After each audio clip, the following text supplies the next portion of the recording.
श्री सत्य Sai Baba came to Delhi. तो वहाँ पर एक बहुत बड़ा सेंटर है, श्री सत्य साईं सेंटर, उसका ऑडिटोरियम। तो वहाँ पर जो भारत के रक्षा मंत्रालय के जो सचिव थे श्री एस.के. भटनागर, अब तो गत हो गए, उनके घर में बाबा आए थे। तो उनका कुछ दास से ऐसा संबंध था कि उन्होंने हमसे कहा था कि बाबा के दर्शन के लिए आप जरूर आइएगा। तो हम दिल्ली गए थे। लेकिन ऐसा चमत्कारिक व्यक्तित्व बाबा का कि मेरी ड्यूटी जो है वो लगाई गई कि आप भजन अच्छा गाते हो तो आप भजन को हेड करोगे, सबसे आगे आप बैठोगे। और वहां बाबा की कुर्सी लगाई गई। कहा कि बाबा आप बस ये बाबा बैठेंगे नीचे, आप बैठोगे। हम बड़े खुश हो गए। हमने कहा चलो हमारी लॉटरी निकल आई, तो ये बाबा है और ये हम हैं, और क्या इससे ज्यादा क्या करेंगे। ये बाबा का सिंहासन है और ये हम नीचे बैठे भजन गा रहे हैं। इतनी दूरी भी नहीं थी। लेकिन बाबा आए जब वहां पर, तो मैं ही भजन गा रहा था, तो बाबा ने मेरी ओर देखा, मुस्कुराए, लेकिन वहां बैठे नहीं, चले गए। मैंने मन में सोचा कि मैंने कहा ये तो बड़ा गड़बड़ हो गया। मैंने कहा ये तो नुकसान हो गया कि मैं तो सोच रहा था कि मैं भजन गाऊंगा और बाबा कहते हैं कि साईं भजन बिना सुख शांति नहीं। तो ये तो बाबा आपने नुकसान करा दिया। अच्छा, हमें अभी भी ध्यान है कि हम, क्योंकि बाल्यकाल से शिव भक्त हैं, हमें भगवान की जो शिव स्वरूप है उससे बड़ा हमें प्रेम है।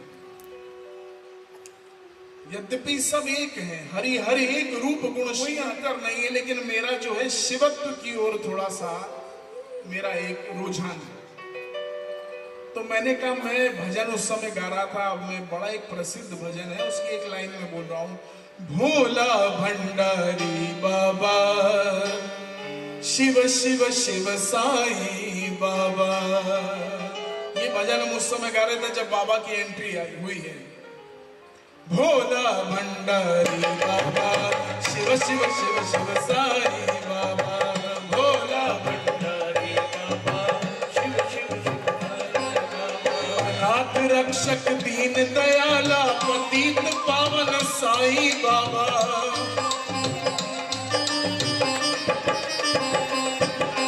अनाथ रक्षक दीन दयाला पतित पावन साईं बाबा, अनाथ रक्षक दीन दयाला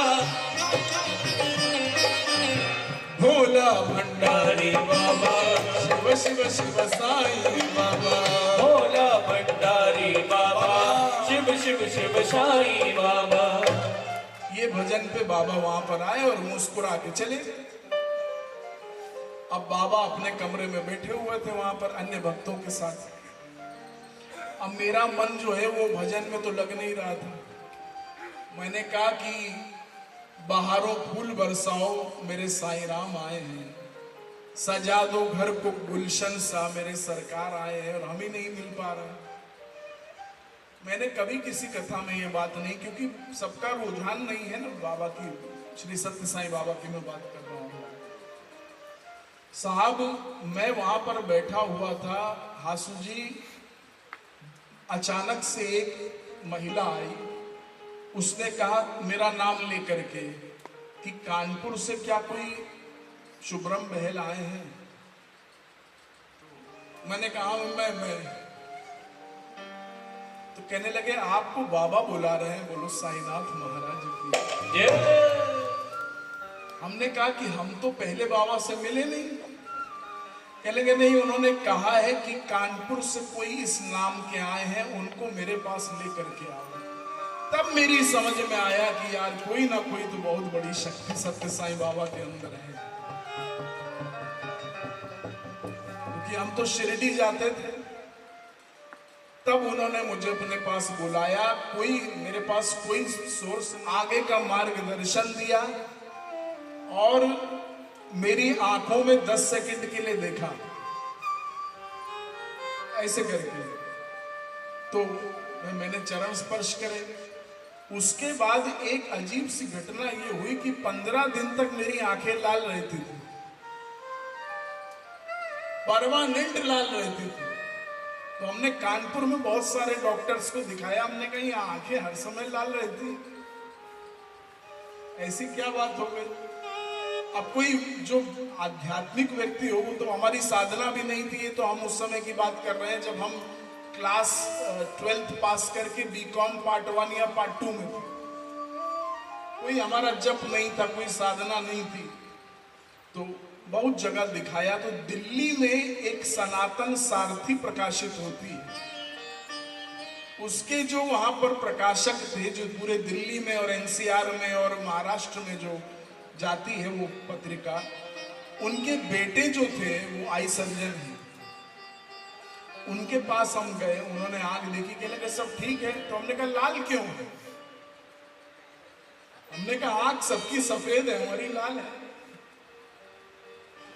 तो वो उनके जो पिता थे, उन्होंने मुझसे कहा, कहने लगे बेटा ये जो तुम्हें बाबा ने दे दिया है ना, ये किसी को बाबा नहीं देते। बोलो साईनाथ महाराज की।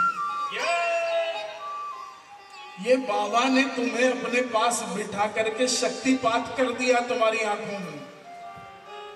मुझे उस समय ये स्मरण हुआ कि जब बाबा के सन्निकट में बैठा हुआ था, तो बाबा ने उस समय मुझसे कहा था, मैं तुम्हें कुछ ऐसा दे रहा हूं जो तुम्हारे काम नहीं आएगा, दूसरों के काम आएगा। तो मैंने मन में सोचा, मैंने कहा बाबा अभी कुछ क्रिएट करके मुझे अंगूठी देंगे,